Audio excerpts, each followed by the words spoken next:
Thanks for joining us once again. This is Greg for Teslafaninsight.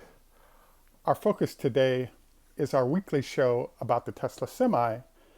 And as usual, our shows tend to move into different territories than usual.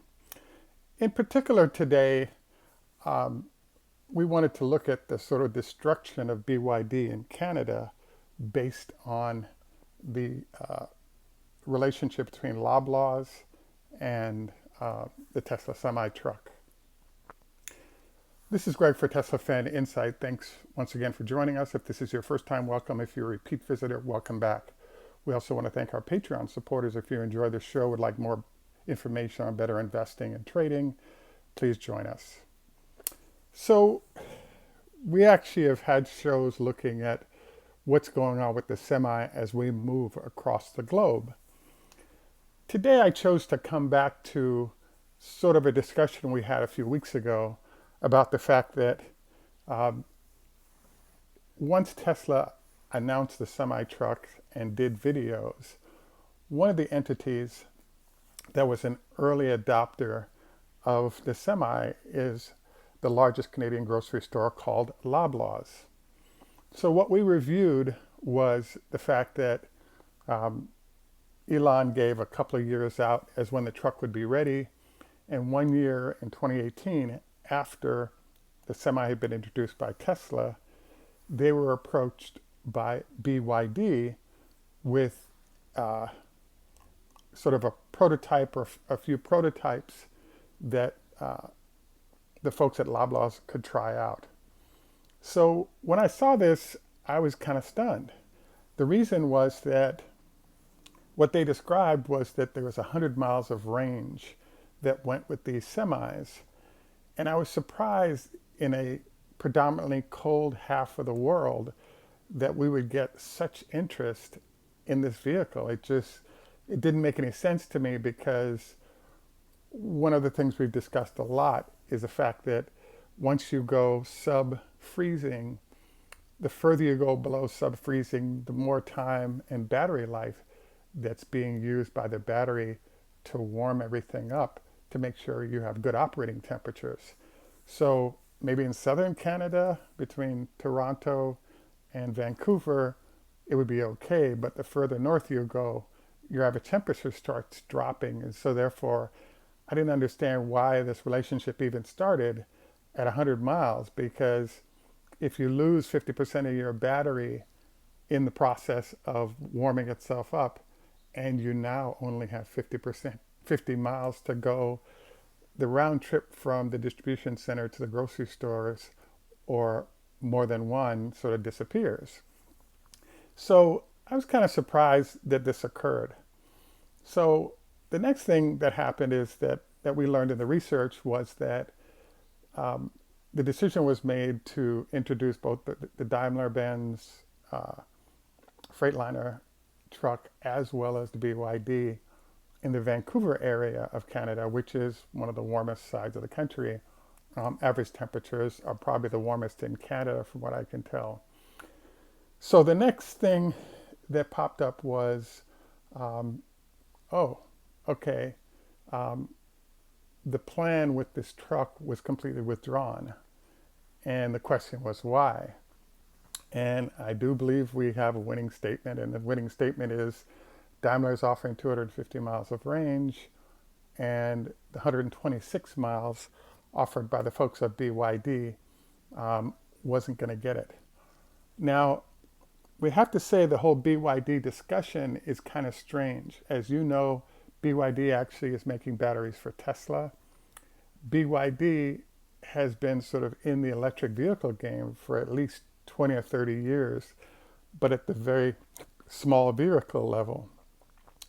And what I wanted to bring up today is that there's this interesting phenomenon that I've been studying a lot lately, which is BYD is a quasi-government entity for China, and it benefits from in a lot of ways.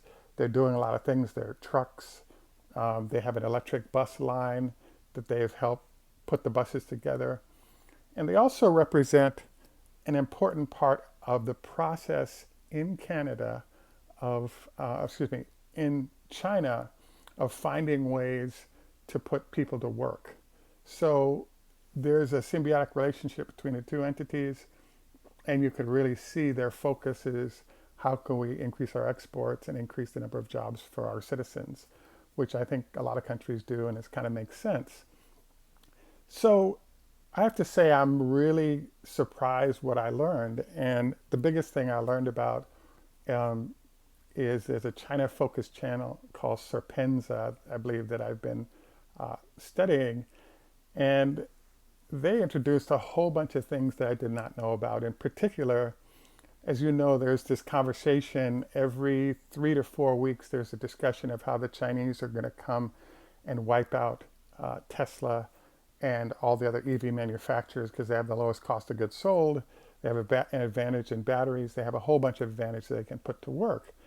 And I was really stunned to find out that one of the issues that's going on is any small fault or issue popping up with Tesla is in international news and it's being investigated. On the other hand, when we look at BYD, there's been a deliberate suppression of information anytime fires occur and other problems. So this answered kind of a weird question that I've been wondering about for a long time, which is if you look at the percentages of sales in China, for example, there are all these numbers that purport that BYD is actually a better company. One of the things we found as we've studied over the last 2 or 3 years is that Tesla is running between 60 and 70% market share in China. The other thing that's been happening is that there's all this media push that's talking about, how big the numbers are for BYD and they're comparable to Tesla or maybe higher on a quarterly basis. What I decided to do was do a thumbnail instead of putting the video in. And they're actually whole fields full of brand new BYDs that have been registered but never driven. And so I was kind of stunned to see the process of promoting a company to become very large, even if it's just doing okay, not great. So will they solve these problems in the future? Probably. But one of the other elements of quality that's been out there is there's a lot of people that are having accidents in BYD electric vehicles. And for example, they have a lot of battery fires, way more so than Tesla. But they also have a challenge going on where, for example, the seatbelts don't deploy. So there's a whole series of quality control issues that are popping up with the vehicle that suggests that, they're getting stuff to market quickly, but the quality is questionable. And in China, one of the reasons Tesla is doing so well is this recognition of international quality being brought to China versus relying on government sort of sponsored entities that may or may not have the type of attributes that are worth the buying public's dollar. So I wanted to kind of run this by you because when we look at the Semi, it's not a shock, with the same cost of vehicle, theoretically, we're getting 126 miles from BYD, 250 miles from Daimler-Benz, and 500 miles from Tesla. So when we look at, what's going on with Loblaws and BYD, the BYD truck has been withdrawn because the range that the vehicle has is insufficient to even make it worth the effort. 50 miles doesn't get you anything. The other reason why the truck is a failure in my mind is that I thought that what Loblaws would do with the truck is simply load it with dry goods, ship it to a warehouse, and bring it back. Turns out I'm wrong. What they're doing is they're compartmentalizing the back of the trailer so that you can have, if you're going to do one trip to a grocery store, you want to have everything from dry goods, fruit, all the way to refrigerated goods.